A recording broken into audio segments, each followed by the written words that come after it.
So I know it's been a minute since I uploaded, and I apologize. It's been a very, very, very busy time the last few weeks with my main channel, of course, as well as school and all sorts of other stuff. I've talked before about how this time of year, in the August to November range, is always very busy for me because of school, and it takes a lot of time away from working on videos in general, not just for this channel, but as well as for the main channel. So I thought I would bring you guys a new video because it's been a couple weeks, and what better thing to make a video about than this right here. So this is the new case for the Ryzen 5 PC down here, my gaming rig that I just built a little over a month ago.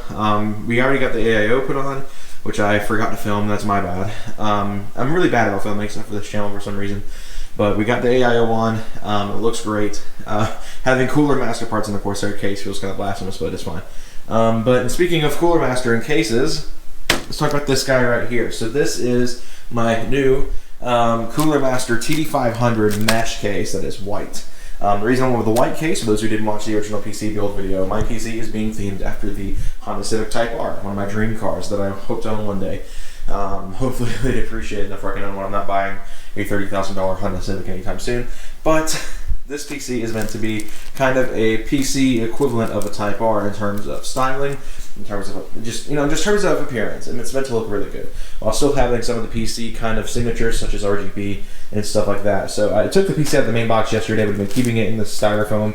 It's kind of like a stand for it while it's been sitting waiting to get put together. So let me take this out of the styrofoam here, as well as take it out of the plastic wrap, because I was waiting for the video to do that, and I can actually demonstrate to you guys everything that is so cool about this case in general. So let's go ahead and get the tripod set right here, and let's half unbox this thing right now. So I've always liked white cases, and I was originally going to go for a micro ATX case, something a bit smaller than this, because I've always wanted a small form factor PC, but this wound up popping up, and it was a good deal, and I decided, shoot, screw going micro ATX, let's get a really sick looking case.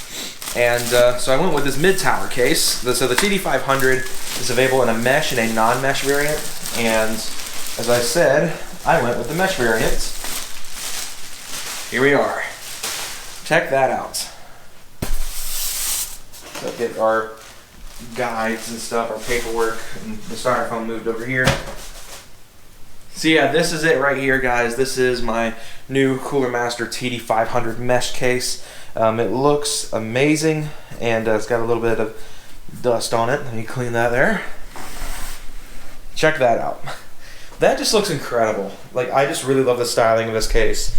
One of my favorite aspects is this front right here. It's 3D kind of done with the mesh here. It's very just really cool, overstyled, which is kind of why I picked this case. It is very similar to the actual Type R in terms that it's very overstyled. I like how the Type R looks, but this case is very overstyled and is even white to match. It's a matte white finish, it feels like, which is fine with me because this is something I won't be touching a lot anyways. So we got our 3 fans up front. These are pretty much the same exact fans that my AIO uses now. Those ARGB fans from Cooler Master. They look great. I've always loved RGB, and the Mac I couldn't run RGB with, so now that I have a PC that can handle RGB, it's great to actually be able to do that. So one thing that I don't like though about this case is the side panel here. Now I know most PC cases are like this. I was fortunate enough with that Corsair case to have the bump on the side to make cable management a bit easier. Granted, for me, I don't have a lot of wires with my PC as is, so it's not going to be a big deal for me because I don't have a lot of wires to run.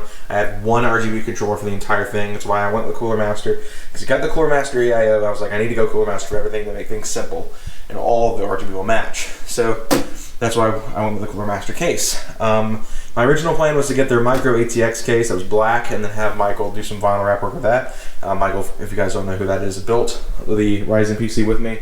Actually, the majority of the components are his on this piece, on that PC. So a lot of them will be moving over to this case as well. So what else is going to be moving over exactly? We'll be moving over the MSI motherboard, the CPU, of course, the AIO, which will no longer be on the front, be up here, like it's supposed to be.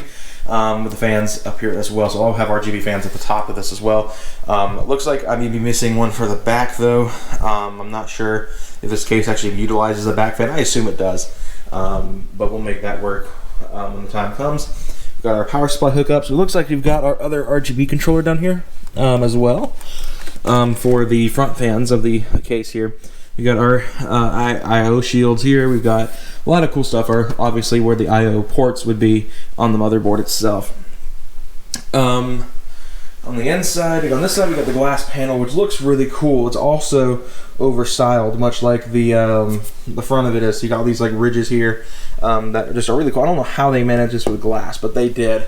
And on the inside, we got all of our standoffs, stuff like that. Up here on the top of the shroud, we actually have some mounting places for 2.5-inch drives, which is where eventually, once I have some SATA SSDs in this thing, because I am going to be upping the storage on my computer, they will be here as well. The hard drive cage, I believe, is on the other side down here, which is where my 2 drives will sit. I have a 4 terabyte, which is what's running Windows, and a 1 terabyte that was in my Mac that is currently not usable for some reason. The drive works, it's recognized, but for whatever reason, when you're actually in Windows, it doesn't recognize it. It's weird. The BIOS recognizes it, but the computer, the OS doesn't. So I don't know if it's some sort of weird thing with a Mac OS or something like that. Probably is. Probably some sort of measure to keep Mac OS from being ran on any other computer. So I need to find a way to clear that drive, and then we'll have 5 terabytes at least local storage on that computer on top of any SSDs I get. Because I do want to get an NVMe on this, so I can install Windows on that and it'll boot faster. And then have a couple of like SSD SATA drives to run on the side to kind of just make it run fast. I want to have a ton of storage on this thing. So it's great this case has the capability for that. I've got 4 drive cages for normal 3.5-inch drives, and then 2 little spots here for 2.5-inch drives. And we also, of course, got our standoffs, like I said, for the motherboard, all that good stuff. I love the shroud here. This is just a cool feature. Michael loves it on his Cooler Master case. He's got a Cooler Master case for his desktop that he unfortunately doesn't use anymore, as well as a lot of NZXT cases come with this as well. This is where my Type R badge was at. That's right. I bought an official, not entirely official, it's not OEM Honda, but a Type R badge to go on the shroud to kind of give that, again, the Type R theming of this computer. It's pretty much the only place it can go because the computer itself just doesn't have a flat surface big enough for the badge. So when we build everything together, the badge will go right on that shroud, and it's going to look really cool. So I'm pretty excited for this. So I also did buy a new keyboard. So I've been using this Logitech, I think this is a G413 Carbon for a very long time.